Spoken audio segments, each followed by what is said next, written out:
Welcome to our channel. నేను మీ లక్ష్మణ్. ప్రస్తుతం మనతో పాటు ఉన్నారు ప్రముఖ రియల్ ఎస్టేట్ ఎక్స్పర్ట్ శ్రీకాంత్ గారు. నమస్తే అండి. నమస్తే. సో ఎలా ఉన్నారు? ఫైన్ అండి. ఆఫ్టర్ లాంగ్ టైం మళ్ళీ ఇలా కలుసుకున్నా, హ్యాపీ అండి. అవునండి, ఎలక్షన్ తర్వాత చాలా రోజుల తర్వాత. ఎలక్షన్ మొత్తానికి ఎలక్షన్ హడావిడి అయితే ముగిసింది. కొత్త ప్రభుత్వాలు అయితే ఏర్పడ్డాయి, అటు తెలంగాణలో ఇటు ఆంధ్రప్రదేశ్లో. సో ముందుగా ఆంధ్రప్రదేశ్ గురించి మనం మాట్లాడుకుంటే, సో ఎవరి చేతిలో అయితే నిర్మాణం మొదలైందో మళ్ళీ చంద్రబాబు నాయుడు గారి చేతులతోనే మళ్ళీ పునర్నిర్మాణం కూడా జరగబోతుంది. అంటే గత 5 సంవత్సరాల్లో గతంలో పాస్ట్ ప్రభుత్వంలో ఏదైతే ఉందో అమరావతి ఏ విధంగా పూర్తిగా నిర్లక్ష్యం చేశారో, సో ఇప్పుడు మళ్ళీ ఒక విజనరీ నాయకుడి చేతుల్లో మళ్ళీ పునర్నిర్మాణం జరగబోతుంది. సో ఒకసారిగా మనం ఊహించుకుంటే రాబోయే 5 సంవత్సరాల్లో అమరావతి ఎలా ఉండబోతుందంటే మీరు ఏం చెప్తారు? మంచి ప్రశ్న అడిగారండి లక్ష్మణ్ గారు.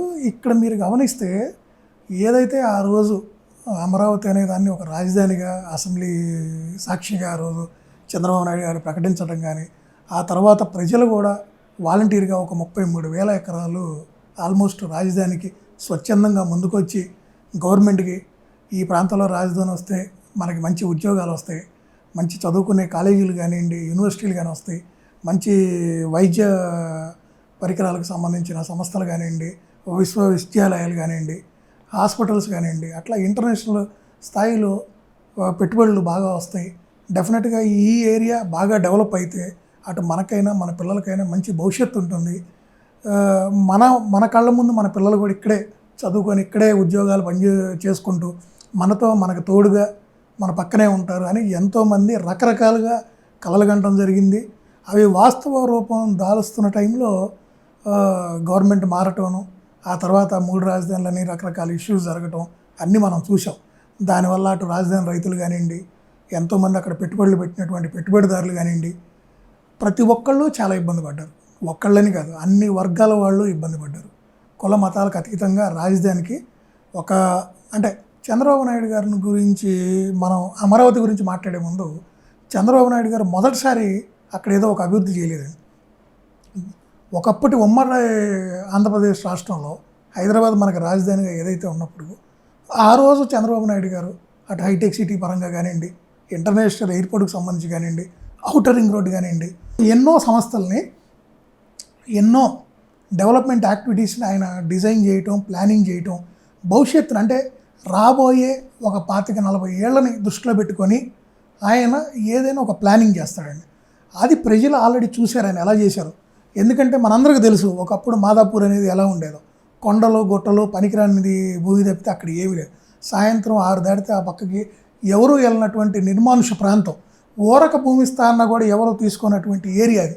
ఎందుకంటే అక్కడ ఆ రాళ్ళు రప్పలు కొండలు అవన్నీ రిమూవ్ చేసి ఏది నిర్మించుకోవాలన్నా ఎంతో వ్యయ ప్రయాసంతో కూడుకుంది.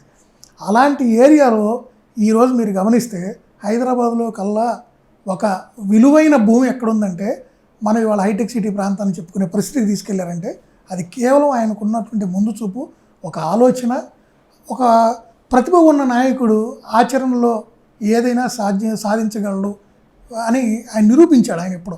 సో దాన్ని చూసే ఇక్కడ అమరావతి ఎప్పుడైతే రాష్ట్రం విడిపోయి కొత్త రాజధాని నిర్మించుకోవాలనుకున్నారో ఆంధ్రప్రదేశ్కి, ఆ రోజు ఆయన ఆలోచన విధానం, ఆయన ఈవెన్ ఆ రోజు అమరావతినే ఎందుకు సెలెక్ట్ చేశారు, అక్కడ మౌలిక వసతులు కానివ్వండి, అది మనకు వాటర్ పరంగా కానివ్వండి, హైవే కనెక్టివిటీ, రోడ్ ట్రాన్స్పోర్టేషన్ పరంగా కానివ్వండి, ఎయిర్పోర్ట్ గన్నవరం ఎయిర్పోర్ట్కి కానివ్వండి, ఇట్లా ప్రతిదీ భవిష్యత్తును దృష్టిలో పెట్టుకొని అందరికి అవసరాలను దృష్టిలో పెట్టుకొని, అలానే అటు శ్రీకాకుళం నుంచి ఇటు కనుక మీరు తిరుపతి వరకు చూసుకుంటే అటు ఇటు మధ్యలో ఉంది కాబట్టి, సో ఏదో రాజధాని తీసుకెళ్ళి ఆయన సొంత నియోజకవర్గం అయిన కుప్పమో లేకపోతే ఆయన సొంత జిల్లా చిత్తూరులో కాకుండా ఒక ప్రజలందరికీ ఉపయోగపడే విధంగా అందరికీ సమన్యాయం చేద్దాం, భవిష్యత్ తరాలకు ఉపయోగపడే విధంగా దాన్ని డెవలప్ చేయాలని ఒక మంచి కృతనిశ్చయంతో దాన్ని స్టార్ట్ చేశారు ఆయన.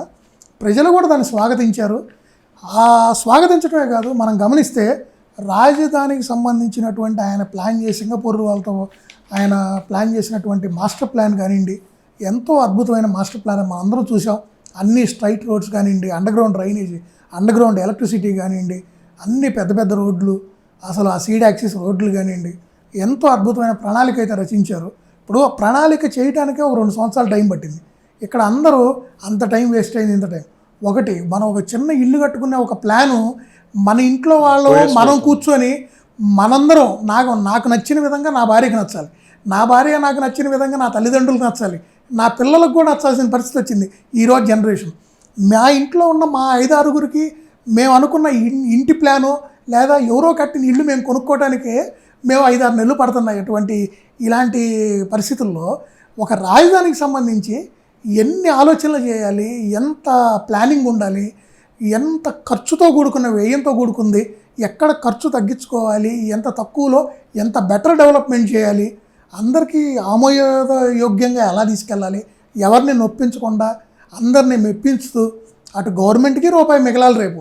ఎందుకంటే అదేదో ఇవాళ మొదలుపెట్టి ఇది రేపు సరిగ్గా లేదని దాన్ని మార్చేసి ఆ రోడ్డు లేకపోతే ఆ డ్రైనేజ్ వ్యవస్థను ఒకదాన్నో మళ్ళీ కట్టిన దాన్ని పాడు చేసి ఇంకొక కొత్తది మళ్ళీ నిర్మించుకునే పరిస్థితి కాదు. ఒక ప్రణాళికతో వెళ్ళాలి, ఆ ప్రణాళిక ఖచ్చితంగా సక్సెస్ అవ్వాలి. ఇవాళ నయా రాయ్పూర్ చేశారు, నయా రాయ్పూర్ డెవలప్ చేశారు. మీరు గమనిస్తే అక్కడ వాళ్ళ పరిస్థితి ఏంది, ఉదయం అందరూ వెళ్తున్నారు, సాయంత్రం దాకా అక్కడ పని చేస్తున్నారు, సాయంత్రానికి మళ్ళీ వెనక్కి వచ్చేస్తున్నారు, అక్కడ ఉండటానికి ఇష్టపడట్లేదు. అది ఫెయిల్ అయింది ఒక విధంగా చెప్పాలంటే. ప్రణాళిక లోపంలో ఉంటే ఇలాంటి పరిస్థితులు వస్తాయి. ఆయన అందుకే దాన్ని చాలా జాగ్రత్తగా ప్లాన్ చేసి ఒక పద్ధతి ప్రకారం ఎక్కడ ఏమి రావాలి, రాజధానిలో అన్ని నిర్మాణాలు ఒక చోట కాకుండా ఒక చోట ఐఏఎస్ ఐపీఎస్ క్వార్టర్స్, ఒక చోట జడ్జిలకు సంబంధించింది, ఇంకో చోట government employees, 4th grade employees ఏంది, 2nd గ్రేడ్ ఎంప్లాయీస్ ఏంది, ఇలా వాళ్ళని విడగొట్టి ఎక్కడ ఎవరికి ఏమి ల్యాండ్స్ ఇవ్వాలి. అలా ఇప్పుడు బసవతారకం క్యాన్సర్ హాస్పిటల్ ఉన్నాయి, అలాంటి చోటకి SRM యూనివర్సిటీలు ఉన్నాయి. ఇట్లా అన్నిటిని విడగొట్టుకొని ఒక చోటే అన్నీ పరిమితం చేయకుండా అమృత యూనివర్సిటీ అని అన్నిటినీ డివైడ్ చేసి, అంటే రాజధానిలో కూడా కేవలం ఒక తుళ్ళూరనో లేకపోతే ఒక ఉద్దండరాయుడుపాలెమనో ఒక చోటకి పరిమితం కాకుండా దాన్ని ఒక పక్కా ప్రణాళిక ప్రకారం అన్ని వైపులా రాజధానిలో కూడా ఒక సర్కిల్ లాగా డెవలప్ చేయాలనే ఒక ఆలోచనతో ఆ రోజు ఒక టైం తీసుకొని డెవలప్ చేశారండి. ఇవాళ ఏది కూడా ఒక రోజులో ఒక సంవత్సరంలో అయిపోయే పరిస్థితి ఉండదు. అన్నీ సహకరించాలి, నిధులు కావాలి, ఎంతో కావాలి. విడిపోయిన రాష్ట్రం ఏది ఎక్కడుందో ఎత్తుక్కునే పరిస్థితి, నిధులు తెచ్చుకోగలగాలి. ఇలాంటి పరిస్థితుల్లో ఆయన ఒక విజన్తో ముందుకెళ్ళాడు. నిజంగా చెప్పాలంటే ప్రతిపక్ష నాయకుల కన్నా కూడా ప్రజలు బాగా సహకరించారు ఆయనకు ఆ విషయంలో. సరే, అన్ఫార్చునేట్గా మళ్ళీ ఎలక్షన్లు వచ్చినాయి. అటు రాజశేఖర రెడ్డి గారి కొడుకు ఎన్నో రోజుల నుంచి పాదయాత్ర చేస్తున్నాడు, తండ్రి చనిపోయిన రోజు నుంచి ఒక అవకాశం ఇవ్వమని ప్రజలతో మమేకం అవుతున్నాడు, పాదయాత్రలో కలుస్తున్నాడు. సరే, ఒక అవకాశం ఇస్తే ఆయన ఇంకెంత బాగా చేస్తాడో అనుకున్నారు.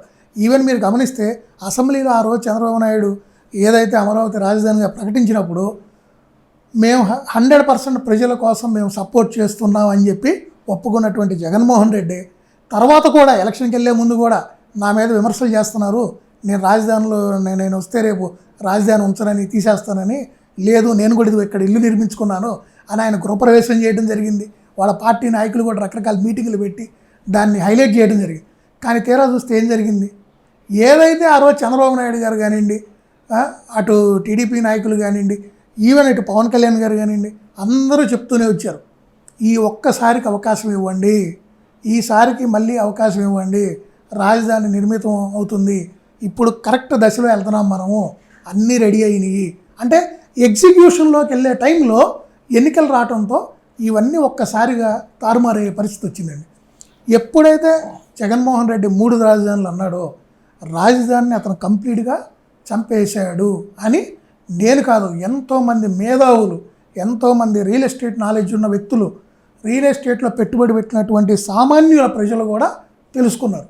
ఎందుకంటే ఒక రాజధాని నిర్మించుకునే పరిస్థితుల్లోనే మనం లేవని చెప్పిన వ్యక్తి, మనకు నిధులు లేవు, మనకు ప్రత్యేక హోదా కావాలి, అవి కావాలి, ఈ కావాలి, నేను సాధిస్తానన్న చెప్తున్న వ్యక్తే ఇవాళ 3 రాజధానులు అన్నాడు. ఇప్పుడు దానికి ఎంత నిధులు కావాలి? సరే, ఈ 5 ఏళ్లలో ఏం చేశాడు? ఒక్క చోటన్నా ఆ రోజు ప్రభుత్వంలో చంద్రబాబు నాయుడు గారు నిర్మించినటువంటి, అది తాత్కాలిక సచివాలయమా, తాత్కాలిక హైకోర్టా, తాత్కాలిక శాసనసభ జరుపుకునే భవనాల, వాటెవర్, ఆయన అద్భుతంగా నిర్మించుకోవడానికి కోసం ఈరోజు మనం సెషన్స్ పెట్టుకోవాలన్నా, ఈరోజు మనం గవర్నమెంట్ నడుపుకోవాలన్నా మనకు కావాల్సిన భవనాలని ముందు త్వరితమైన పూర్తి చేసుకోవడం కోసమని ఆ రోజు వాటిని నిర్మించిన వాటిని తాత్కాలికం అన్నాడు కాబట్టి ఆ భవనాన్ని రేపు కూలగొడతాం అనలేదండి, వాటిని ఇంకొక దానికి వాడుకుందాం అన్నారు, ఇంకా అద్భుతమైన నిర్మించుకొని. దాన్ని తాత్కాలికం అనే పదాన్ని కేవలం ఇతను పట్టుకొని ఇక్కడ శాశ్వతమైన ఏమి నిర్మితం కాలేదు, అందుకని నేను 3 రాజధానులు అన్నాడు. ఈయన వచ్చిన తర్వాత ఈ రాజధానిలో కాదు మిగతా 2 రాజధానిలో ఉన్న ఒక్క భవనం నిర్మించాడా? ఒక్కటి ఏదైనా ఒక యాక్టివిటీ చేశాడా? ఆఖరికి చంద్రబాబు నాయుడు గారు టైంలో వచ్చినటువంటి కొన్ని సంస్థలను కూడా ఈయన వెనక్కి పంపించే పరిస్థితికి వెళ్ళాడు. అంటే కంప్లీట్గా ప్రజా వ్యతిరేక కార్యక్రమాలు చేయటం మొదలుపెట్టాడు. అందుకే ఈరోజు చూస్తే ప్రజలు కూడా వాళ్ళ ఎంతోమంది ఎన్నో బాధలు పడి ఎన్నో గవర్నమెంట్ దగ్గర రాజధాని రైతులైతే భౌతిక దాడులకు కూడా పాల్పడ్డారు. వాళ్ళ మీద ఎన్నో వ్యయ ప్రయాసాలు ఓర్చుకొని వాళ్ళు కోర్టుల్లో వాళ్ళ సొంత ఖర్చులతో డబ్బులు చందాలు వేసుకొని కేసులు వాదించుకొని ఎంతో ఇబ్బంది పడి ఎంతో ఫైట్ చేసి ఎట్టకేలకు వాళ్ళు రాజధానిని నిలబెట్టుకునే పరిస్థితిలో మళ్ళీ ఎలక్షన్లు వచ్చినాయి. మళ్ళీ చంద్రబాబు నాయుడు గారు కూటమి ప్రభుత్వం, ఈసారి బీజేపీ వీళ్ళందరూ కలిసి కూటమిగా ఫామ్ అయ్యి చరిత్రలో మళ్ళీ ఇలాంటి గెలుపు కానీ ఎవరూ చూడలేరు అనే అటువంటి గొప్ప విజయం సాధించారు. ఈ విజయం కేవలం ఏదో ఆ పార్టీలు ఆ వ్యక్తులు సాధించిన విజయం కాదు. ప్రజలు ఒక పిచ్చి వ్యక్తి ఒక రాజుగా ఉంటే ఎంత నష్టపోతామో తెలుసుకొని ఆ వ్యక్తిని పక్కన పెట్టి మాకు అభివృద్ధి కావాలి, మాకు భవిష్యత్ తరాలకి మాకు డెవలప్మెంట్ కావాలి, మాకు రాజధాని కావాలి, మాకు ఉద్యోగాలు కావాలి, మాకు ఇక్కడ పెట్టుబడులు పెట్టేవాళ్ళు కావాలి, మా ప్రాంతం అభివృద్ధి చేసేవాళ్ళు కావాలని చెప్పి ప్రభుత్వాన్ని ఎన్నుకోవడం జరిగింది. సో మనం ఒకసారి అమరావతి గురించి చూద్దాం. సో 2017 ఆ టైంలోనే ఒక మాస్టర్ ప్లాన్ తీసుకొని వచ్చి కొంత ఇన్ఫ్రాస్ట్రక్చర్ కూడా తీసుకొని రావడం జరిగింది. కొన్ని రోడ్స్ కూడా అక్కడ నిర్మించడం కూడా జరిగింది.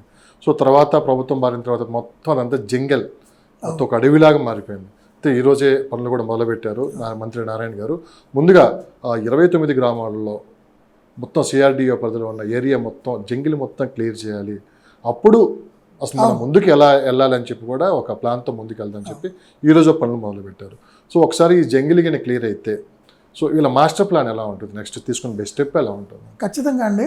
5 సంవత్సరాల నుంచి అవి ఎంతో సారవంతమైన భూములు, కొన్ని అయితే 2 పంటలు పండే భూములు కూడా ఉన్నాయి. వాటిలో 5 సంవత్సరాల నుంచి అక్కడ ఎటువంటి యాక్టివిటీ చేయకపోకుండా ఆ ల్యాండ్స్ అలా వదిలేయటం వల్ల ఏమైందంటే అక్కడంతా కూడా బాగా జంగిల్ పెరిగిపోయింది. దానివల్ల ఏంటంటే ఇప్పుడు మనం ఏది ఎక్కడ ఉంది, ఏ వర్క్ చేయాలన్నా ముందు ఆ జంగిల్ క్లియర్ చేసుకోవాల్సిన అవసరం.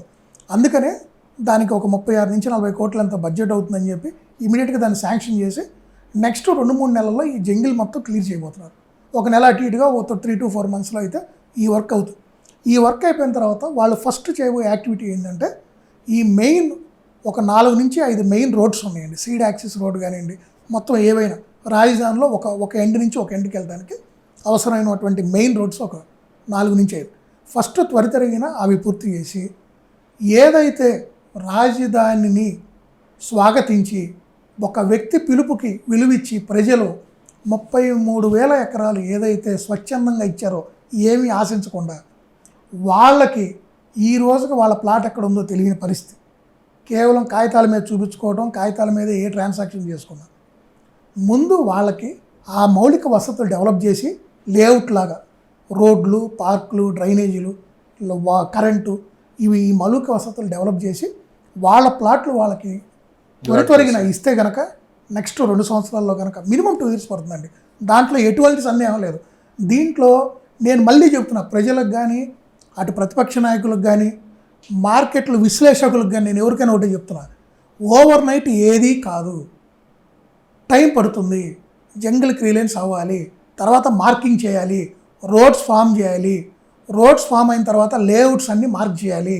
ఆ మార్కింగ్ ప్రకారం రోడ్లు, డ్రైనేజీలు, వాటర్ లైన్లు, ప్లాట్ మార్కింగ్స్ అన్నీ చేసి ఇది వీళ్ళ ప్లాట్, ఇది వీళ్ళ ప్లాట్ అని వాళ్ళకి అలికేట్ చేసిన తర్వాత వాళ్ళు కూడా హౌసింగ్ కాలనీస్ ఉన్నాయి, అక్కడ ఇల్లు నిర్మించుకుంటారా, కమర్షియల్ ప్లాట్స్ ఉన్నాయి కొన్ని, కమర్షియల్గా వాళ్ళు కూడా ఏమన్నా కొత్తవి నిర్మించుకుంటారా? ఎందుకంటే ఇప్పుడు రేపు ఎన్నో కంపెనీస్ రాబోతున్నాయి, ఆల్రెడీ యూనివర్సిటీస్ ఉన్నాయి, ఆ దగ్గర ఇప్పుడు చాలా అవసరాలు ఉన్నాయి.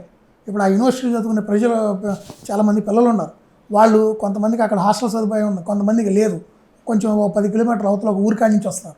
ఇప్పుడు ఆ నియరెస్ట్ కమర్షియల్ ప్లాట్లు ఉన్నాయి, వాటిలో ఎవరన్నా 10 హాస్టల్స్ కట్టారనుకోండి, ఆ పిల్లలకి ఎంత చక్కగా ఉంటుంది, వాకబుల్ డిస్టెన్స్లో ఉంటాయి. సో ఇట్లాంటి అవసరాలు ఎన్నో ఉన్నాయి బొచ్చడం, అటు నీరుకొండకల్లి కానివ్వండి, ఇవన్నీ చాలా ఏరియాల్లో చాలా అవసరాలు ఉన్నాయి. అవన్నీ ముందు త్వరితగిన పూర్తి చేస్తే కనుక, ఆ ప్లాట్లు ఇస్తే కనుక మౌలిక వసతులతో ఇమీడియట్గా కన్స్ట్రక్షన్స్ మొదలవుతాయి స్వచ్ఛందంగా. కేవలం రేపు చంద్రబాబు నాయుడు తీసుకొస్తేనే ఇక్కడ ఏదో అభివృద్ధి జరిగింది కంపెనీలని కాదండి, స్వచ్ఛందంగా స్టార్ట్ అయ్యి కూడా కొన్ని ఉన్నాయి. ఆల్రెడీ ఎంఓఏ చేసుకుంది. ఇప్పుడు నిన్నగాక మనం మీరు చూసే ఉంటారు, SRM యూనివర్సిటీ వాళ్ళు ఇక్కడ మేము మెడికల్ యూనివర్సిటీ పెడుతున్నాం, మెడికల్ హాస్పిటల్ పెడతాం, కాలేజెస్ పెడతాం, డెంటల్ పెడతాం, మాకు ఇంకా ఇన్ని ఎకరాల ల్యాండ్ కావాలని వాళ్ళు ఇమీడియట్గా అడిగారు. అంటే నేను మళ్ళీ చెప్తున్నా, ఇక్కడ పెట్టుబడిదారులు అటు జగన్మోహన్ రెడ్డి గారు కానీ వాళ్ళ ప్రభుత్వం ఎన్ని అనైతిక చర్యలకు పాల్పడి ఎంత ఇబ్బంది పెట్టినా కూడా పెట్టుబడిదారుల్లో కొంతవరకు వాళ్ళు డిస్టర్బ్ అయినా ఈరోజు మీరు గమనిస్తే వాళ్ళు మళ్ళీ ఈ అభివృద్ధిలో మేము పాలు పంచుకోవడానికి సిద్ధంగా ఉన్నాం, మేము పార్టిసిపేట్ చేస్తాం, మేము స్వచ్ఛందంగా వస్తాం, మేము కూడా ఉంటాం, మా వల్ల ఇదిగో ఇంత ఉపయోగం 10 మందికి ఉపయోగపడుతుందంటే మేము ముందుకు వస్తామని వాళ్ళు డెఫినెట్గా రెడీగా ఉన్నారు. ఇప్పుడు ఎస్ఆర్ఎంఏ దానికి ఉదాహరణ. వాళ్ళకి ఒక ఎస్ఆర్ఎం యూనివర్సిటీకి వెళ్ళడానికి అవసరమైనటువంటి ఒక రోడ్డునే గవర్నమెంట్ ఈ రోజు వరకు చేయని పరిస్థితి. ఆ రోజు చంద్రబాబు నాయుడు దిగిపోయే రోజు వరకు ఆ రోడ్డు ఎంతవరకు ఫామ్ చేశారో దాన్ని అక్కడే వదిలేశారు. కనీసం దాని మీద ఒక లేయరు తార్ రోడ్డు కూడా వేయలేని పరిస్థితి. వాళ్ళు ఎన్నోసార్లు వినతులు పెట్టుకున్నారు, వాళ్ళని బ్లాక్మెయిల్ చేశారు, వాళ్ళ దగ్గర డబ్బులు గుంజారు, కానీ వాళ్ళకి అవసరమైంది ఏం చేయలేకపోయారు. నేను అందుకే చెప్తున్నా, ప్రజలకి భరోసా కల్పించడానికి ఈవెన్ మొన్న గవర్నమెంట్ వచ్చిన వెంటనే కూడా హ్యాపీనెస్ టెన్ ఆ రోజు గవర్నమెంట్ ఏదైతే ప్రాజెక్ట్ అనౌన్స్ చేసిందో సర్వర్లు కూడా మీకు పనిచేయని పరిస్థితి వచ్చింది. ఆ రోజు ప్రజలు దాంట్లో ఒక ఫ్లాట్ నేను నా కుటుంబం కోసం నేను బ్లాక్ చేసుకోవాలని ఎంతోమంది పోటీ పడారు ఆ రోజు. అలాంటి ప్రాజెక్టు ఈ రోజుకి కూడా గ్రౌండ్ మీద ఒక ఇటుక బిళ్ళ పెట్టలేదు. అంటే ప్రజలు ఇచ్చిన డబ్బులతో కట్టాల్సిన ప్రాజెక్టు కూడా కట్టలేని పరిస్థితికి వెళ్ళింది. ఇప్పుడు ఇవన్నీ స్టార్ట్ అవ్వాలంటే నేను అదే చెప్తుంది, ఎవరైతే వీటన్నిటికీ ప్లాన్ చేశారో డిజైన్ చేశారో ఆ ప్రభుత్వం ఆ వ్యక్తి ఈరోజు వచ్చారు. సో డెఫినెట్గా ఆయన ఆలోచనలే కాదు, ఆయన ఆచరణలో కూడా చాలా స్పీడ్గా వెళ్ళే వ్యక్తి. చంద్రబాబు నాయుడు గారికి నేను మళ్ళీ చెప్తున్నాను, మనందరికన్నా కూడా, ఈవెన్ నేను కాదు మీరు కాదు, మనందరికన్నా కూడా నెక్స్ట్ భవిష్యత్తు 30 ఏళ్ళను దృష్టిలో పెట్టుకొని 30 ఏళ్ళ తర్వాత ఎలాంటి అవసరాలు ఉంటాయి, ఎలాంటి పురోగతి ఉంటుంది, ఎలాంటి టెక్నాలజీ మనం వాడతాం, దానికి తగ్గట్టు ఈరోజు మనం ముందు చూపితే ఎలా ఆలోచించాలి, ఎలాంటి రోడ్లు వేసుకోవాలి, ఎలాంటి వసతులు క్రియేట్ చేసుకోవాలి, ఎలాంటి చదువులు అవసరం అని ఆలోచించే వ్యక్తి అతను. సో డెఫినెట్గా ఆయన ఇంతకు ముందులాగా కాదు, ఎందుకంటే ఇంతకుముందు ప్లాన్స్ రెడీ ఉన్నాయి కాబట్టి, ఇప్పుడు ఎగ్జిక్యూషన్ కాబట్టి చిన్న చిన్న మార్పులు ఏమైనా ఉంటే చూసుకొని డెఫినెట్గా నేనైతే చెప్తున్నా కదండి కాన్ఫిడెంట్గా 60 to 70% రాజధానిని ఒక షేప్ మాత్రం ఈ 5 ఏళ్లలో తీసుకొస్తారు. దాంట్లో ఎటువంటి సందేహం లేదు. దానికి కావాల్సిన ఇన్ఫ్రాస్ట్రక్చర్ కావచ్చు, మనీ, కేంద్ర ప్రభుత్వం కూడా మన 15,000 కోట్లు కేటాయించింది, అవసరమైతే మరిన్ని నిధులు కూడా ఇస్తామని కూడా వాళ్ళు అన్నారు. సో ఇవన్నీ చూస్తుంటే ఒక శుభ పరిణామంగా కనిపిస్తుంది. ఖచ్చితంగా. మరోపక్క అమరావతి ఇప్పుడే ఒక రూపురేఖలు తాల్చున్న టైంలో ఔటర్ రింగ్ రోడ్ కూడా శాంక్షన్ చేయడం జరిగింది. హైదరాబాద్ కన్నా ఇది ఇంకా అతి పెద్దది, దాదాపు 184 కిలోమీటర్ల ఔటర్ రింగ్ రోడ్ కూడా ఉంటుంది. సో మొత్తం మీద ఇవన్నీ చూస్తుంటే చాలామంది ఇన్వెస్టర్స్కి ఒక డౌట్ ఉండేది. అంటే 2017 ఆ టైంలో చంద్రబాబు నాయుడు గారు ఉన్నప్పుడే ఇన్వెస్టర్స్ బాగా వచ్చారు. తర్వాత జరిగిన పరిణామాలన్నీ చూసిన తర్వాత ఇప్పుడు ఇన్వెస్ట్ చేయాలంటే భయపడుతున్నారు. సో ఇప్పుడు మళ్ళీ ఇన్వెస్ట్ చేసే వాళ్ళు ఏంటంటే, ఇప్పుడు ఇన్వెస్ట్ చేస్తే మళ్ళీ నెక్స్ట్ ఏంటి, మళ్ళీ ఒకవేళ ప్రభుత్వం తర్వాత ఏదైనా చేంజ్ అయితే మా భవిష్యత్తు ఏంటని చెప్పి కొంతమంది ఒక డౌట్స్తో ఉన్నారు. సో ఇప్పుడు జరుగుతున్న పరిణామాలన్నీ చూసిన తర్వాత కూడా ఇలాంటి డౌట్స్ పెట్టుకోవడం ఎంతవరకు కరెక్ట్? ఖచ్చితంగా అండి. 100కి 70% మందికి 200% డౌట్ ఉండటంలో తప్పు లేదు. వాళ్ళ సందేహాలు వస్తాయి, ఎందుకంటే ఆల్రెడీ ఒకసారి దెబ్బ తిని ఉన్నారు. దెబ్బ తినొచ్చేమో అనుకోవటం వేరు, దెబ్బ తిని మళ్ళీ ఇది రిపీట్ అవ్వచ్చు అనే సందేహం ఎవరికైనా ఉంటుంది. దాంట్లో ఎటువంటి సందేహం లేదు. ఆల్రెడీ చంద్రబాబు నాయుడు గారు కూడా మనలాగే దెబ్బతిన్నటువంటి ఒక వ్యక్తే కాబట్టి ఆయన కూడా ఈసారి దెబ్బ తగలకుండా అటు ప్రజలు కానీ ఆయన కానీ చట్టాల్లో ఎవరో నష్టపోకుండా ఉండడానికి చట్టాల్లో అవసరమైన మార్పులే కాదు, ఆన్ గ్రౌండ్ చేయాల్సిన యాక్టివిటీస్, మాస్టర్ ప్లాన్ ఏదైతే అనుకున్నారో దాని ఎగ్జిక్యూషన్లో కూడా ముందుకెళ్ళి, అలానే ఇప్పుడు మీరు అన్నట్టు ఇందాక కేంద్ర ప్రభుత్వం మన బడ్జెట్లో 15,000 కోట్లు నిధులు, రాజధానికి అవసరమైనటువంటి నిధుల్ని మా ద్వారా మేము ఇవ్వగలం ముందు త్వరితగిన, అది ఈ సంవత్సరం బడ్జెట్లో, ఇంకా అవసరమైనా కూడా ఇస్తాం. ఈవెన్ పోలవరం పూర్తి చేసే బాధ్యత మాది, దానికి అవసరమైన నిధులు కూడా సకాలంలో ఇచ్చి పూర్తి చేస్తూ ఉన్నారు. ఇప్పుడు అటు కేంద్ర ప్రభుత్వం కానీ రాష్ట్ర ప్రభుత్వం మధ్య సత్సంబంధాలు, వీళ్ళందరూ ఒక కూటమి ఫామ్ అయ్యి గెలవటం, అలానే ఈరోజు కేంద్రంలో కూడా చంద్రబాబు నాయుడు గారు కీలక పాత్ర వహించాల్సిన పరిస్థితి వచ్చింది కాబట్టి అక్కడ ఫుల్ మెజారిటీ లేదు కాబట్టి డెఫినెట్గా ఇది నిజంగా ఆంధ్ర రాష్ట్ర రైతులే కాదు ప్రజలు చేసుకున్నటువంటి ఒక అదృష్టం అన్నమాట. డెఫినెట్గా నేను చెప్తున్నా కదా, ఈసారి నిధులు బాగా వస్తాయి. రెండోది మీరన్నట్టు ఇన్వెస్టర్లో ఆలోచన ఉంది. ఈరోజు చంద్రబాబు నాయుడు గారు ఫస్ట్ చేస్తుంది అదే, ఇన్వెస్టర్స్తో మాట్లాడుతున్నారు. మీరు గమనిస్తే ప్రతిరోజు ఆయన 14 గంటలు పనిచేస్తున్నారు కేవలం వీటి మీదే. పాత వాళ్ళతో మాట్లాడతాం, కంపెనీస్ని తీసుకురావటం, ఇన్వెస్ట్మెంట్ ఎలా పెట్టించాలి, పనులు ఎలా పూర్తి చేయాలి, ఎఫిషియెంట్ ఆఫీసర్స్ అందరినీ కూడా ఎక్కడెక్కడ ఎలా పెట్టుకోవాలో పెట్టించడం, ప్రతి దాంట్లో కూడా ఒక క్లారిటీతో ఎక్కడ ఏం జరిగిందో ఒక వైట్ పేపర్ డాక్యుమెంట్ కూడా రిలీజ్ చేశారు మనకి అసెంబ్లీ వేదికగానే. అసెంబ్లీ సెషన్స్ కూడా చాలా బాగా జరిగినాయి ఒక విధంగా చెప్పాలంటే. నేను చెప్తున్నా కదండి, ఆయనకున్న అనుభవం ఈరోజు మన రాష్ట్రంలో ఎవరికి అంటే ఇంకొకటి కూడా ఇక్కడ మనం మాట్లాడుకోవాలి. రాజకీయ పరంగా మనం మాట్లాడుకుంటే ఒక వైఎస్ఆర్సీపీ పార్టీ తప్పించి మిగతా పార్టీలని అమరావతికి అనుకూలంగానే ఉన్నాయి. అందులోనూ ఇప్పుడు జనసేన అధినేత ఎలక్షన్ అయిపోయిన తర్వాత వాళ్ళు ప్లేట్ మార్చారు, కానీ డిప్యూటీ సీఎం కూడా రాజధానికి అనుకూలమే కదండి. అసెంబ్లీ సాక్షిగా వాళ్ళు కూడా ఆ రోజు ఓటేసిన వాళ్ళే కదా రాజధాని అమరావతికి. ఎలక్షన్ అయిపోయిన తర్వాత వాళ్ళ యూటర్న్ తీసుకున్నారు, కానీ ఆ రోజు 100% అసెంబ్లీలో ఉన్న ప్రతి వ్యక్తి కూడా ఎన్డీఏ ప్రభుత్వంలో ఇప్పుడు 175 మంది రాజధాని ఇదే కావాలన్నారు. ఎన్డీఏ ప్రభుత్వంలో ఇప్పుడు అత్యంత కీలకమైన వ్యక్తుల్లో పవన్ కళ్యాణ్ గారు ఒకళ్ళు డిప్యూటీ సీఎంగా ఉన్నారు. ఆయన కూడా చూడటం ఏంటంటే చంద్రబాబు నాయుడు గారు ఏ నిర్ణయం తీసుకున్నా కానీ దానికి మేము ఖచ్చితంగా మద్దతు ఇస్తాము. నేను ఒకటే చెప్తాను సార్ మీకు, 2 తెలుగు రాష్ట్రాల్లో ఆయనకున్నంత అనుభవం ఎవరికన్నా ఉందా? ఆయనకున్నంత ఇంటర్నేషనల్ లెవెల్లో ఉన్నటువంటి పరిచయాలు కానీ, ఆయనకున్న బ్రాండ్ ఇమేజ్ కానీ, పర్సనల్ బ్రాండ్ ఇమేజ్, ఇది చాలా ముఖ్యం రాజకీయాల్లో. మీకు మళ్ళీ చెప్తున్నాను, అంటే ఈరోజు ఒక జగన్మోహన్ రెడ్డిని అమెరికా పంపించండి, ఓ 15 రోజుల తర్వాత చంద్రబాబు నాయుడిని అమెరికా పంపించండి, ఎవరు ఎన్ని పెట్టుబడులు, ఎన్ని వేల కోట్లో, ఎన్ని వందల కోట్ల పెట్టుబడులు తేగలరో మీరు గమనించండి, మీకు అర్థమైంది. అది వ్యక్తిగత బ్రాండ్ ఇమేజ్, అది చాలా ఇంపార్టెంట్. ఈరోజు చంద్రబాబు నాయుడు గారికి అది ఉంది. సో మొత్తం మీద తీసుకున్నామంటే అపోహాలను తొలగిపోయి పునర్నిర్మాణం అయితే జరగబోతుంది. ఇది ఒక ప్రజా రాజధానిగా నిర్మించబోతున్నారు. అయితే ఇక్కడ మెయిన్ వచ్చేసి ఒక టెక్నాలజీని ఎక్కువ నమ్ముతుంటారు చంద్రబాబు నాయుడు గారు. సో చంద్రబాబు నాయుడు గారు విజన్ ఎలా ఉంటుందో మనం హైదరాబాద్లో ఐటీలో ఒక హైటెక్ సిటీ కావచ్చు, గచ్చిబౌలి కావచ్చు, సైబరాబాద్ ఏరియా. సో భవిష్యత్తులో అమరావతిని ఒక ఏఏ సిటీగా డెవలప్ చేయబోతున్నారు. దానికి కావాల్సిన మొత్తం ఇన్ఫ్రాస్ట్రక్చర్ అంతా ఆయన ఒక పకడ్బందీ ప్లాన్తో ముందు ఉంచబోతున్నారు. అంటే ప్రపంచం మొత్తం అమరావతి వైపే చూస్తుంది. అమరావతి నుంచే రాబోయే టెక్నాలజీ మొత్తం జరగబోతుందని చెప్పి కూడా వినిపిస్తున్న మాట. సో ఇది చెప్పడానికి ఇప్పుడు ఏమీ అక్కడ ఒక ఇటుకరాయి కూడా పడక ముందే చూడటం, కొంతమంది వ్యతిరేకించే ఉన్నారు, కొంతమంది నమ్మి, ఎందుకంటే గతంలో చంద్రబాబు నాయుడు గారు చేసిన పనులు చూసి ఎలా ఉంటుంది ఫ్యూచర్ అని ఇన్వెస్ట్ చేసిన భవిష్యత్తు ఎలా ఉందో మనం చూస్తున్నాం.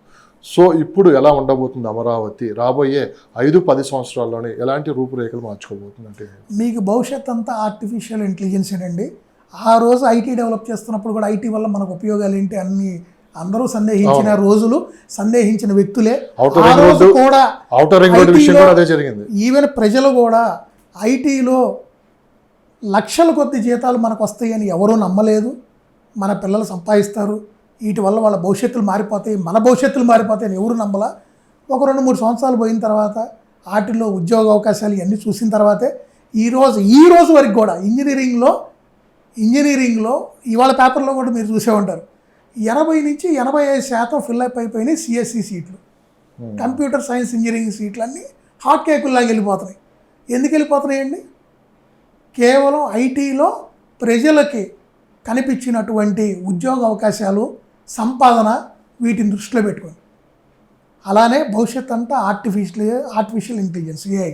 సో అదే నేను ఇందాక చెప్పింది, చంద్రబాబు నాయుడు గారు భవిష్యత్తుని ప్రొజెక్ట్ చేసుకొని, భవిష్యత్తును దృష్టిలో పెట్టుకొని, భవిష్యత్తులో రాబోతున్న దాన్ని దృష్టిలో పెట్టుకొని ఈరోజు ఆయన ఆలోచనలు ఉంటాయి. సో దాన్ని దృష్టిలో పెట్టుకొని ఇప్పుడు అక్కడ ఏఐ సెంటర్ కానీ ఇవన్నీ డెవలప్ చేయాలనుకుంటున్నారు. ఖచ్చితంగా సక్సెస్ అవుతారండి, దాంట్లో ఎటువంటిది లేదు. ఎందుకంటే ఆయన నిత్యం కొత్తవి నేర్చుకుంటాడండి. ఆయన అన్నీ నాకు తెలుసు అనుకోడు, ఇంకా కొత్తవి అప్డేట్ అవుతూ ఉంటాడు, తెలుసుకుంటూ ఉంటాడు, టెక్నాలజీస్ మీద డిపెండ్ అవుతూ ఉంటాడు. దీనివల్ల ఏమవుతుందంటే మీకు ఆల్రెడీ ఆంధ్రాలో రియల్ టైం గవర్నెన్స్ సిస్టమ్ ఉంది, మీకు తెలిసే ఉంటుంది. ఒక డాష్ బోర్డ్ ఉంటుంది సీఎంకి, పలానా చీరాల్లో పలానా వీధిలో అక్కడ 2 కరెంటు బల్బులు మాడిపోతే వెళ్ళకపోతే ఇక్కడ ఆయన డాష్ బోర్డులో అది కూడా చూడవచ్చు. అంటే టెక్నాలజీ. ఇప్పుడు దానివల్ల మనం బెటర్ గవర్నెన్స్ ఇవ్వచ్చు ప్రజలకి బెటర్ గవర్నెన్స్ ఇవ్వచ్చు. అంటే ప్రతిదీ సీఎం డాష్ బోర్డు కనెక్ట్ అయ్యి ఉంది, ఆయనకు ప్రతిదీ తెలుస్తుంది, సీఎంఓలు అన్నీ తెలుస్తున్నాయి, వాళ్ళు పర్యవేక్షిస్తున్నారు అన్నప్పుడు కింది స్థాయి పనిచేసే ఒక ఉద్యోగస్తులు కానీ అధికారులు కానీ వాళ్ళ ఆలోచన విధానం కానివ్వండి, ప్రజలకు కూడా ఒక అత్యున్నతమైనటువంటి సేవలు కానీ వాళ్ళు ఇవ్వగలరు. టెక్నాలజీ నగరంగా అభివృద్ధి చెందబోతుంది అంటారు, అంతే కదా. సో 9 నగరాలుగా విస్తరించబోతుంది, అంటే ఎడ్యుకేషన్ సిటీ కావచ్చు, ప్లస్ మీడియా సిటీ, ఇట్లా 9 నగరాలుగా ఆయన మెడికల్ కావచ్చు, ఇట్లా ఏదైనా కానీ 9 నగరాలుగా అభివృద్ధి చెందబోతుంది అంటున్నారు. ఒక్కొక్కటి దానికి ఒక ప్రత్యేకత ఉంది అంటున్నారు. సో మొత్తం మీద వీళ్ళు చెప్పింది 2.5 yearలో ప్రజెంట్ ప్రభుత్వానికి ఏమేమి అవసరమో ఈ బిల్డింగ్స్ కావచ్చు, ఎక్కడ ఆగిపోయే పనులు, ఇవన్నీ 2-3 సంవత్సరాల్లో కంప్లీట్ చేస్తాను. నేను ఇక్కడ మీకు స్పష్టంగా చెప్తున్నా అండి, 2.5 సంవత్సరాలు ఇవన్నీ అవుతాయి అనుకోవడం మన భ్రమ. మీకు మళ్ళీ చెప్తున్నా, 2.5 నుంచి 3 సంవత్సరాల్లో మనకి మౌలిక వసతులు ఏవైతే రాజధానిలో పూర్తి స్థాయి రాజధాని ఈ చివరి నుంచి ఆ చివరికి ఆల్ 4 డైరెక్షన్స్ వెళ్ళే విధంగా మెయిన్ సీడ్ యాక్సిస్ రోడ్స్ కానివ్వండి, బ్రిడ్జిలు కానివ్వండి, అన్నీ కూడా పూర్తి చేస్తారు. ఇప్పుడు అవి అయిపోయిన తర్వాత రాజధానిలో మౌలిక వసతులు కల్పించి రాజధానికి భూములు ఇచ్చినటువంటి రైతులకు సంబంధించి వాళ్ళ ప్లాట్స్ అనేవి వాళ్ళకి అలొకేట్ చేస్తారు. సో చాలామంది ఏంటంటే రియల్ ఎస్టేట్ కోసం అమరావతిని అనౌన్స్ చేశారని చెప్పన్నారు.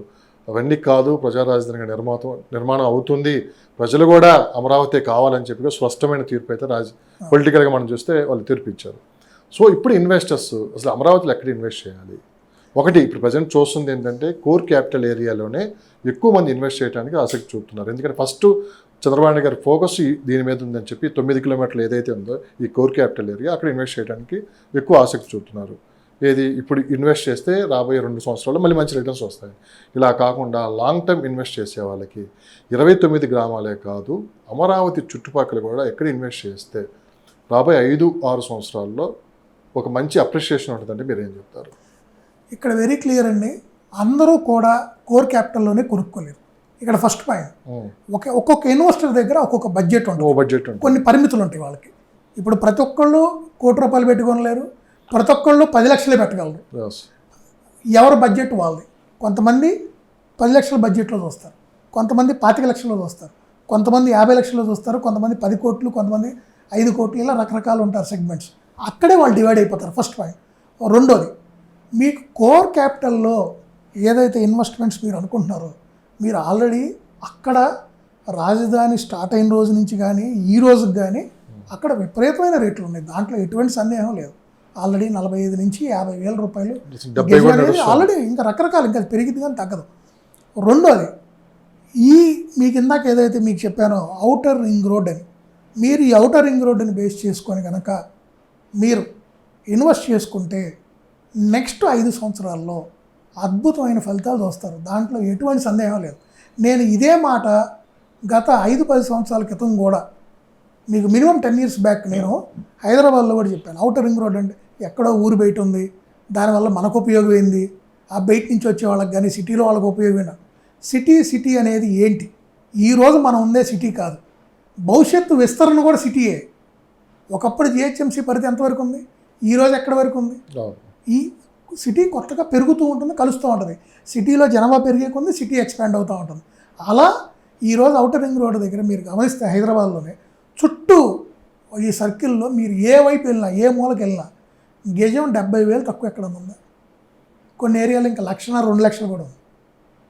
అలానే నేను మళ్ళీ మీకు చెప్తున్నాను, కేవలం కోర్ క్యాపిటల్ ఏదో ఐఏఎస్ ఆఫీసర్స్ బిల్డింగ్సో, సచివాలయం వెనకమాలో, లేకపోతే సీఎం ఇంటి దగ్గర కొనుక్కుంటేనే పెరిగిద్ది అనుకుంటే అవివేకం.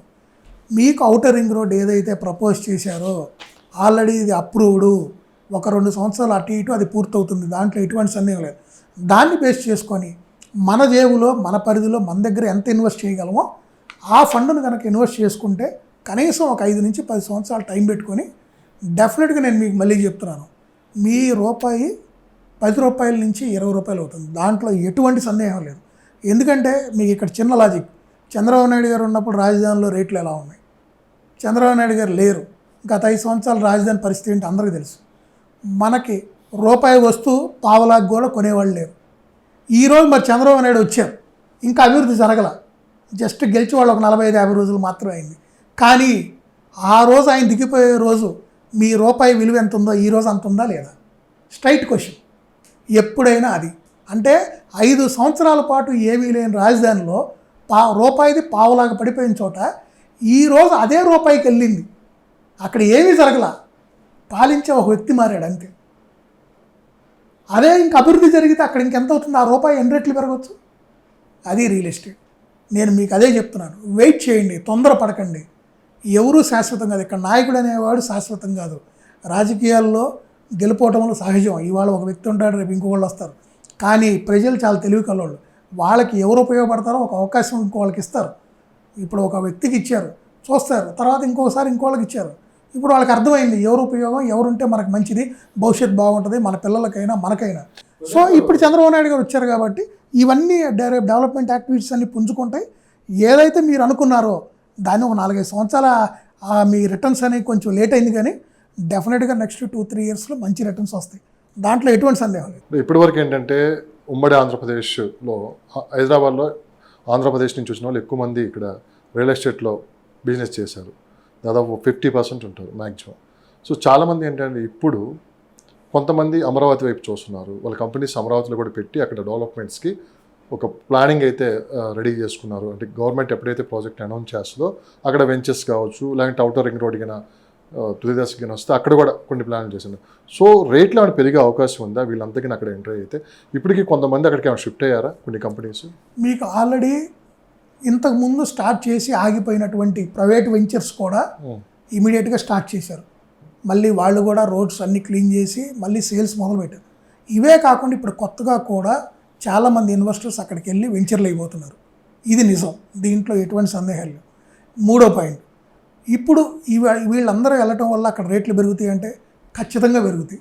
ఎప్పుడైతే మళ్ళీ రాజధాని ప్రాంతంలో డెవలప్మెంట్ గవర్నమెంట్ మొదలుపెట్టిందో ఆటోమేటిక్గా ప్రైవేట్ వ్యక్తులు కూడా వారికి ఉన్నటువంటి ఇన్వెస్ట్మెంట్స్ తీసుకెళ్ళి అక్కడ ఇన్వెస్ట్ చేసి పర్సనల్గా కొనుక్కునే వాళ్ళు కానీ, వెంచర్ల పరంగా బిజినెస్ చేసేటువంటి రియల్టర్స్ కానివ్వండి, అలానే కన్స్ట్రక్షన్స్ ఆల్రెడీ రాజధానిలో ఎన్నో నిర్మాణాలు మనకు రాబోతున్నాయి.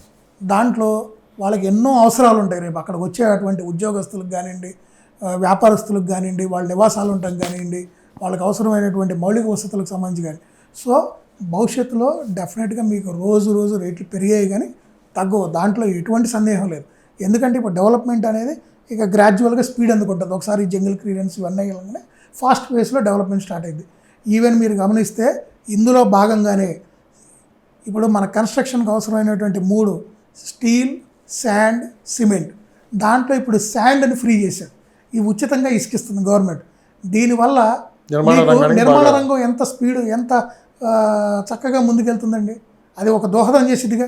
ఇప్పుడు మీరు 3 రూపాయలు మీకు ఖర్చు పెట్టే కాడ 1 రూపాయి తగ్గిందంటే నిర్మాణ రంగానికి అది నువ్వు ఊతం ఇచ్చినట్టేగా. కొత్త నిర్మాణాలు పుంజుకోవటం, ఆగిపోయినాయి కంప్లీట్ అవటం, గవర్నమెంట్ ప్రాజెక్టులు కానీ, రోడ్లకు కానీ రేపు అన్నిటికీ ఉపయోగం కదా. ఈవెన్ రేపు గవర్నమెంట్ కూడా టెండర్లు పిలిచినప్పుడు కూడా వాళ్ళకు కూడా ఆ బడ్జెట్ తగ్గిద్ది కదా. సో ఇట్లా అంటే ఆయన వేసే ప్రతి అడుగు కనుక మీరు గమనిస్తే చాలా క్యాలిక్యులేటెడ్గా వెళ్తున్నాడు. అటు ప్రజలకే కాదు, ఇటు ప్రభుత్వానికి ఉపయోగపడే విధంగా చేస్తున్నాడు. నేను చెప్తున్నాను కదండి, ఆయన కూడా ఎన్నోసార్లు చెప్పాడు. ఇంకొకటి, ఆయనకు కూడా అమరావతిని ఒక అత్యున్నత స్థాయి నగరంగా తీర్చిదిద్దటం అనేది ఆయన కళ. డెఫినెట్గా చేస్తాడు. ఇంకోటి, ప్రజలు కూడా అటు గుంటూరు కానివ్వండి, ఇటు కృష్ణా జిల్లా ప్రజలు కానివ్వండి, లేదు రాష్ట్ర వ్యాప్తంగా ఉన్నటువంటి తెలుగు ప్రజలందరూ కూడా అమరావతి రాజధానిని యాక్సెప్ట్ చేశారు. ఎవరి మధ్య ఎటువంటి సందేహాలు లేవు. ప్రజలు కూడా తమ కళల రాజధాని ఎప్పుడు పూర్తవ్వాలని ఎదురు చూస్తున్నారు. సో డెఫినెట్గా ఆంధ్రప్రదేశ్ మాత్రం మంచి భవిష్యత్తు ఉంటుంది, దాంట్లో ఎటువంటి సందేహం లేదు. సో ఇక్కడ ఇంకొక ప్రధాన పాయింట్, హైదరాబాద్కి 450 ఏళ్ళ చరిత్ర ఉంది. సో హైదరాబాద్తో పోల్చుకోవచ్చు అమరావతిని?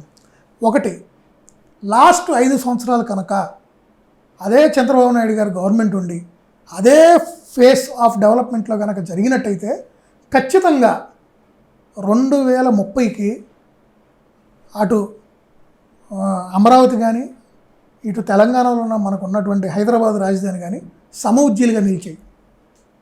మన దురదృష్టం కానివ్వండి, రాజకీయ నిర్మాణం జరగలేదు. 450 నేను చెప్తుంది మీకు అదే, నేను మీకు చెప్తుంది అదే అండి. మీకు 450 సంవత్సరాల చరిత్ర అంటే ఆ రోజు ఉన్న మనకు మౌలిక వసతులు ఏంటి, ఆ రోజు మనకు ఉన్నటువంటి టెక్నాలజీ, మనం వాడిన టెక్నాలజీ ఏంటి, ఆ రోజు మనం ఒక రోడ్డు వేయాలంటే దానికి ఎంత టైం పట్టేది, ఎలాంటి మిషనరీ ఉంది. ఈ రోజు అన్నీ మారిపోయినాయి, అంత టైం పట్టుకోవచ్చు. అంతే కదండి. ఇప్పుడు మనకి ఆ రోజు పరిస్థితులు, ఆ రోజు మనకు ఉన్నటువంటి బడ్జెట్లు, ఆ రోజు మనకు ఉన్నటువంటి మిషనరీలు కానివ్వండి, ప్రతిదీ మనకి మార్పు జరిగింది కదా.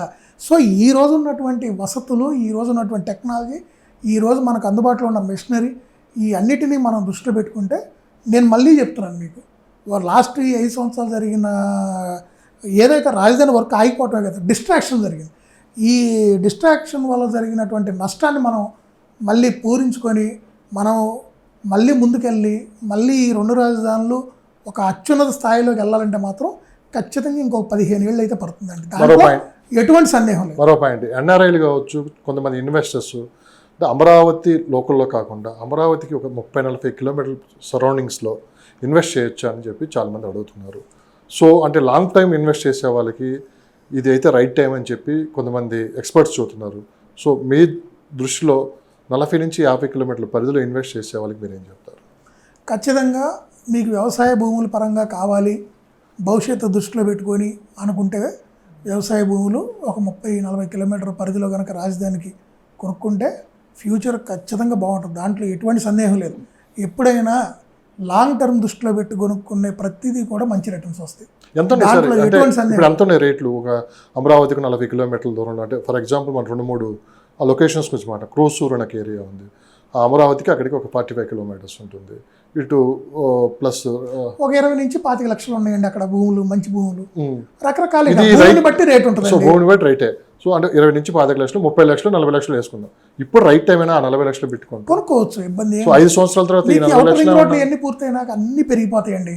ఎందుకంటే మీకు రేపు రాబోయే సంస్థల వల్ల ఇప్పుడు ఎక్కడ దాకా ఎందుకు ఎస్ఆర్ఎం వాళ్ళే మాకు ఎన్ని ఎకరాలు అడిగారు? ఎస్ఆర్ఎం వాళ్ళు నిన్నే వచ్చింది కదా, 120-130 ఎకరాలు మాకు అలొకేట్ చేయమని అడిగారు. ఒక సంస్థ అడిగింది, ఒక్క సంస్థ అడిగింది.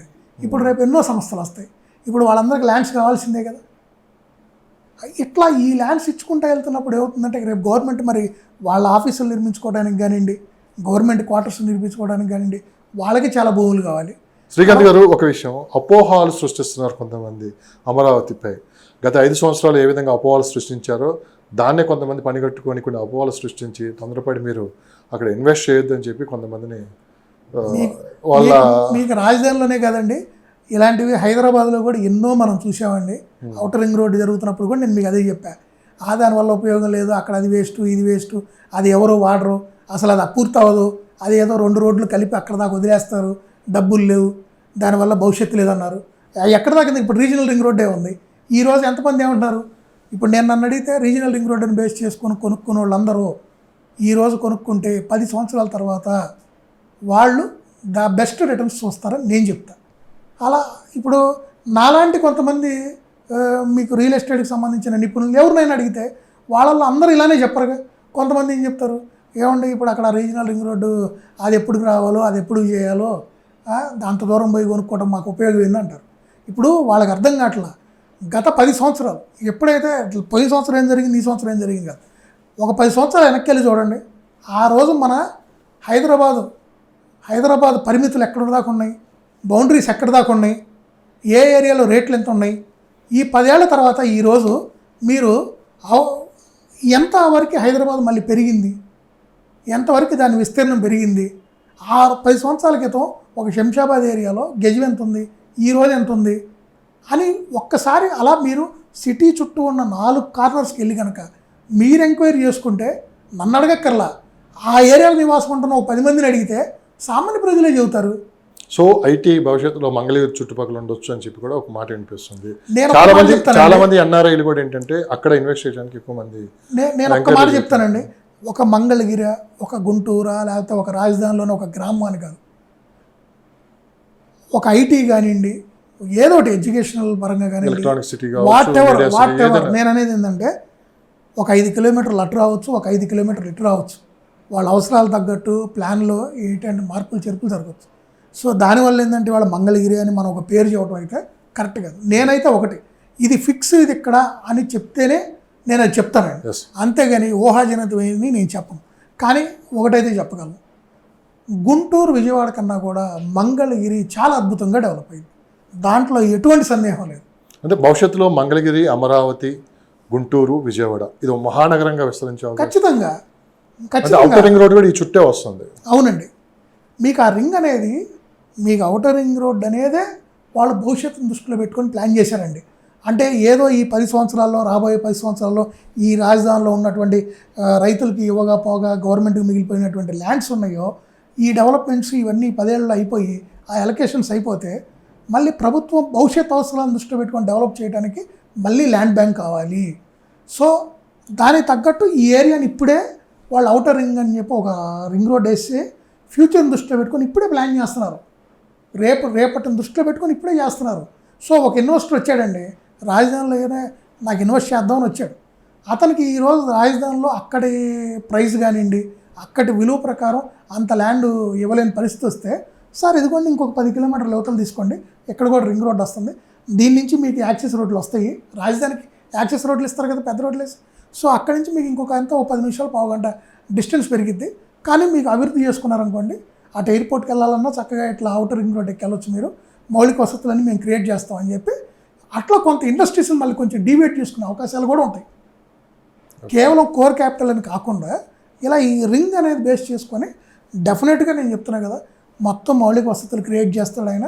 దానివల్ల మీకేంటంటే ఒక్కసారి ఈ రింగ్ రోడ్ పూర్తయిందంటే చాలా అద్భుతంగా తయారైంది, మహానగరంగా తయారైంది, దాంట్లో ఎటువంటి సందేహం. విజయవాడ హైవేకి మంచి మహర్దశ వచ్చింది అంటున్నారు ఇప్పుడు. అంటే 6 లైన్లు పట్టడం, మరోపక్క అమరావతి మళ్ళీ పునర్నిర్మాణం జరగబోతుంది.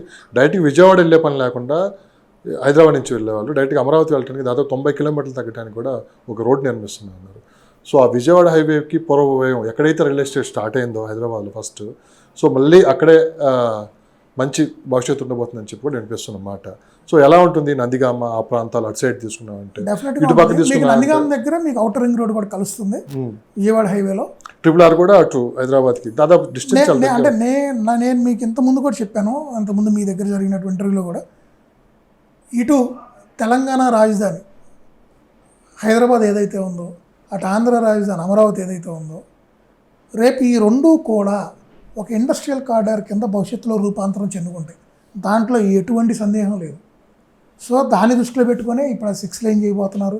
ఇంకొకటి ఈ అవుటర్ రింగ్ రోడ్లు, ఈ రీజనల్ రింగ్ రోడ్లు పూర్తయితే వీటి మధ్య ఆ డిస్టెన్స్ తగ్గుతుంది, కనెక్టివిటీ పెరుగుతుంది, మౌలిక వసతులు కూడా అభివృద్ధి చెందబోతున్నాయి.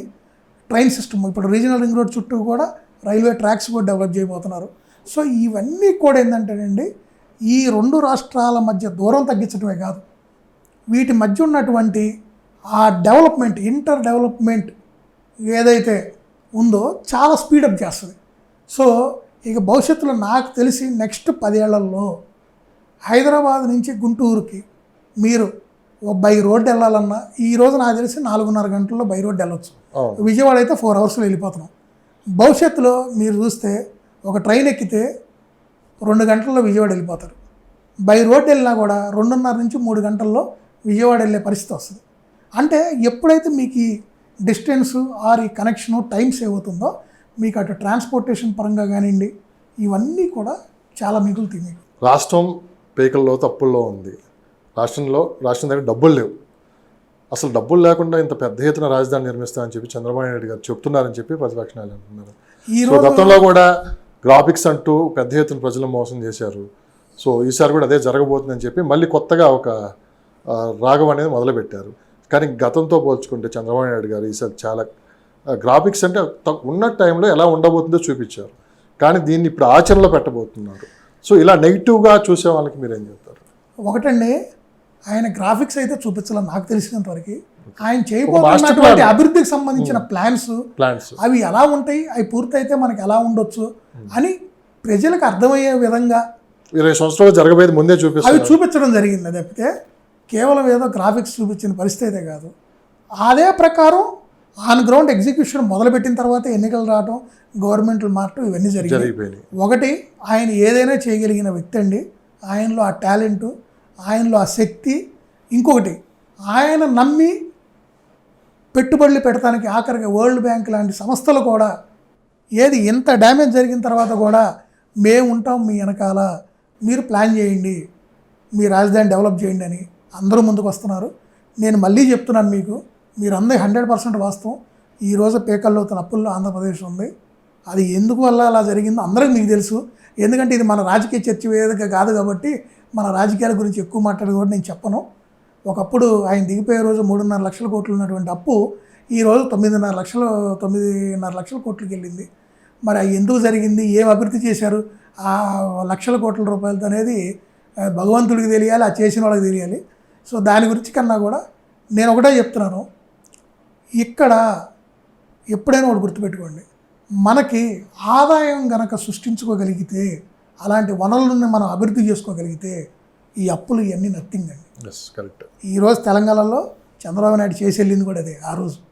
ఏం సార్ ఇది దేవుడి స్క్రిప్టా? అంటే చంద్రబాబు నాయుడు గారి చేతులతోనే మొదలైన అమరావతి ఆయన చేతులతోనే కంప్లీట్ అవ్వాలని చెప్పి ఏమన్నా, అంటే మధ్యలో ప్రభుత్వం వచ్చింది పోయింది, భగవంతుడు అన్నీ చూస్తూ ఉంటాడండి.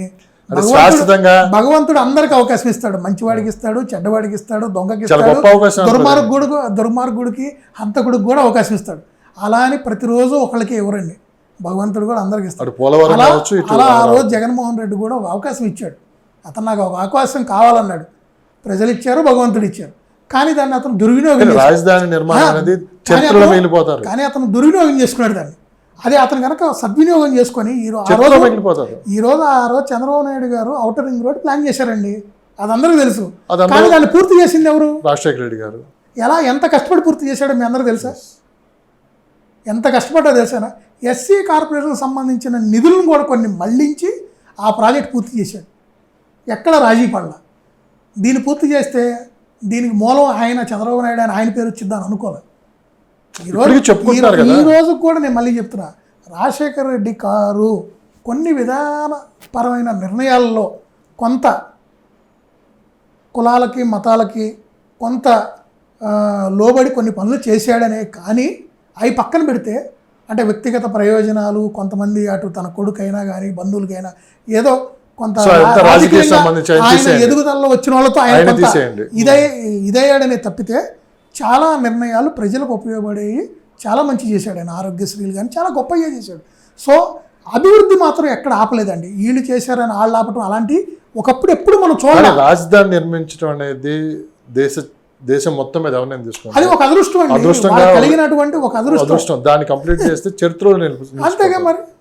సో అది మళ్ళీ చంద్రబాబు నాయుడు గారి పేరు మీద నడవాలని ఏమన్నా రాసి పెట్టిందేమో, మళ్ళీ ఆయన చేతుల్లో పునర్నిర్మాణం జరగబోతుంది.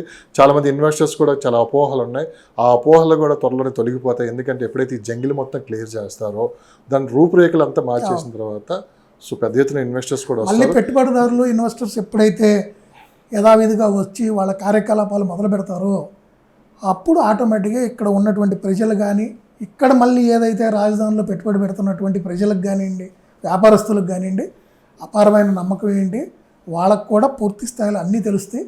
వాళ్ళు కూడా 10 లక్షలు పెడదాం అనుకున్న వాళ్ళు 50 లక్షలు ఇన్వెస్ట్మెంట్ చేసే పరిస్థితి కదా. ఇంత చెప్పారు మీరు. చంద్రబాబు నాయుడు గారిని చూసి ఇన్వెస్ట్ చేయమంటారా, భవిష్యత్తు అమరావతిని దృష్టిలో పెట్టుకొని ఇన్వెస్ట్ చేయమంటారంటే ఏం చెప్తారు? మీకు ఒకటే చెప్తాను, అమరావతి అని ఏదైతే ఆ రోజు చంద్రబాబు నాయుడు గారు ఆ సీఎం హోదాలో ఆయన తీసుకున్నటువంటి డెసిషన్ అది, అంటే అది ఆయన స్వతహాగా తీసుకుంది కాదు, సీఎంగా అటు మొత్తం అన్ని జిల్లాల ప్రజలను దృష్టిలో పెట్టుకొని అందరికీ సెంటర్లో ఉంటుంది. ఇక్కడ వాటర్ పరంగా కానివ్వండి, మౌలిక వసతులు, రోడ్డు కనెక్టివిటీ, ట్రైన్స్, ప్రతిదీ అన్నిటిని ఎయిర్పోర్ట్ కానీ అన్ని దృష్టిలో పెట్టుకొని తీసుకున్న నిర్ణయం అది. ఏదో ఆయన స్వతహాగా ఆయన సొంత జిల్లానో లేకపోతే ఆయన సొంత ప్రాంతం, ఆయన పుట్టి పెరిగింది, ఆయన చదువుకున్న ఊరు, లేకపోతే ఆయన నియోజకవర్గం ఆయన చేసిందేం కాదు, అందరూ తెలుసు అది. సో ఇక్కడ వ్యక్తి గురించి పక్కన పెడితే అమరావతి అనేది అది ఎవరైనా కానీ, ఈవెన్ జగన్మోహన్ రెడ్డి గారు ఇదే అమరావతిని ఈరోజు డెవలప్ చేసినట్టయితే డెఫినెట్గా మళ్ళీ ఆయనే గెలిచిండేవాడు. అదే ప్రణాళిక ప్రకారం వచ్చిన నిధులను కరెక్ట్గా వినియోగించుకొని ఆ డెవలప్మెంట్ అలా ముందు తీసుకెళ్ళి ఉంటే డెఫినెట్గా ప్రజలు ఇంకోసారి అవకాశం ఇచ్చేవాళ్ళు. ఇక్కడ ఒకటండి, ప్రజలకు ఒక వ్యక్తి కాదు, డెవలప్మెంట్ కావాలి, రాష్ట్రం అభివృద్ధి చెందాలి, రాష్ట్రంలో మంచి విద్యా సంస్థలు రావాలి, మంచి ఉద్యోగ అవకాశాలు కల్పించే సంస్థలు రావాలి, మౌలిక వసతులు క్రియేట్ అవ్వాలి, అభివృద్ధిలో మనం మిగతా రాష్ట్రాలతో పోటీ పడాలి, కనీసం టాప్ 1 కాకపోయినా టాప్ 3లో అన్నా కనుక మనం ఉంటే మన భవిష్యత్తు మనకు కానీ మన పిల్లలకు కానివ్వండి అంతా బాగుంటుందని ఎవరైనా ఆహ్లాదకరంగా ఉంటాం, అందరం ఆరోగ్యంగా ఉంటాం. ఆరోగ్యాంధ్రప్రదేశ్ అనుకున్నాం ఆ రోజు మనం. ఈరోజు ఏమయ్యాం మనం ఎక్కడ ఉన్నాం? ఇవి మన ప్రజలు కోరుకునేది. చూద్దాం భవిష్యత్తు ఎలా ఉంటుంది. 2-3 సంవత్సరాల్లోనే దాదాపు పాత మాస్టర్ ప్లాన్ ఏదైతే ఉందో అది వాళ్ళు కంప్లీట్ చేస్తున్నారు. ఆ తర్వాత పరిస్థితులు ఏ విధంగా చేంజ్ అవుతాయి, భవిష్యత్తు అమరావతి ఎలా ఉంటుంది అనేది ఒక 5 సంవత్సరాల తర్వాత మనం చెప్పగలం. సో ఇన్వెస్టర్స్ అయితే ఎటువంటి భయం కానీ అనుమానాలతో కానీ ఆందోళనతో కానీ ఎక్కడ ఇన్వెస్ట్ చేయొద్దు. సో మీరు అక్కడికి వెళ్ళి ఎంక్వైరీ చేసుకొని భవిష్యత్తును దృష్టిలో పెట్టుకొని ఇన్వెస్ట్ చేయాలని చెప్పి కూడా ఎక్స్పర్ట్స్ కూడా చెబుతూ ఉన్నారు. థ్యాంక్ యూ అండి, thank you so much Srikanth గారు. Thank you. ధన్యవాదాలు.